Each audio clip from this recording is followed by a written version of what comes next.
Welcome to The Explainer. Today, we're diving into a story about city planning so ahead of its time. It took the rest of the world almost 2,000 years to even come close. We're talking about the incredible urban genius of the Indus Valley Civilization. So, let's just start with a quick question. What do you picture when you think of a big city from 4,500 years ago? Go ahead, imagine it. Got it?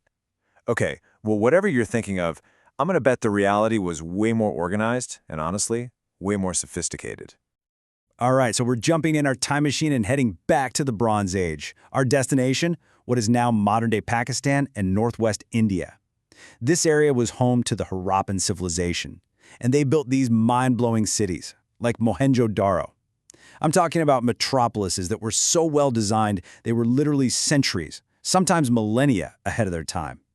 You know, the very first thing you'd notice, say if you were flying over one of these cities, is just the sheer undeniable order.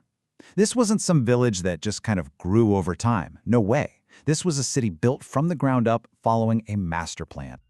So forget everything you might imagine about ancient cities. With those tangled, messy alleyways. Nope. The Harappan cities? They were laid out on a super strict grid. Main streets ran north-south, east-west, and they all crossed at perfect right angles. This wasn't a happy accident. It was a deliberate, logical, and efficient choice. A choice that, modern cities still make today. In this grid plan, it wasn't just about making the streets look neat. It actually reflected their whole social structure. See, each city was usually split into two main parts. You had the citadel, which was this raised, fortified area for all the big public and government buildings. And then you had the lower town, which was the main residential spot where most people lived and worked. That kind of clear physical separation, well, it tells you this was a very organized society. Okay, so this incredible planning, it didn't just stop at the city map. It went all the way down to the individual bricks they used.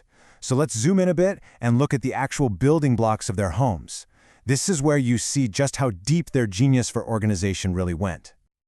So, you gotta ask, right? How did they manage to build everything so consistently across hundreds and hundreds of miles? Well, the secret wasn't magic. It was manufacturing. It all came down to one simple but revolutionary idea: a standardized, mass-produced building material.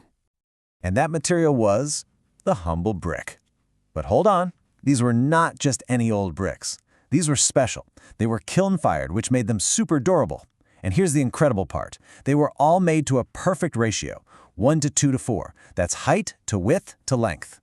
This simple bit of standardization meant they could build things that were fast, strong, and totally consistent, no matter where they were. So let's take a quick tour of a typical Harappan house. It was really designed from the inside out. Everything revolved around a central courtyard, which was great for light and air. And get this. The windows all faced inward toward the courtyard, not out onto the street. Great for privacy and security. But maybe the most impressive thing of all, a lot of these homes had their own private wells and bathrooms. A focus on hygiene like that was practically unheard of back then. But, life wasn't just about what happened inside your own four walls. The Harappans were absolute masters of civil engineering. They built these massive public structures that served the whole community and really showed off their collective power. And the scale of these public projects, it's just staggering.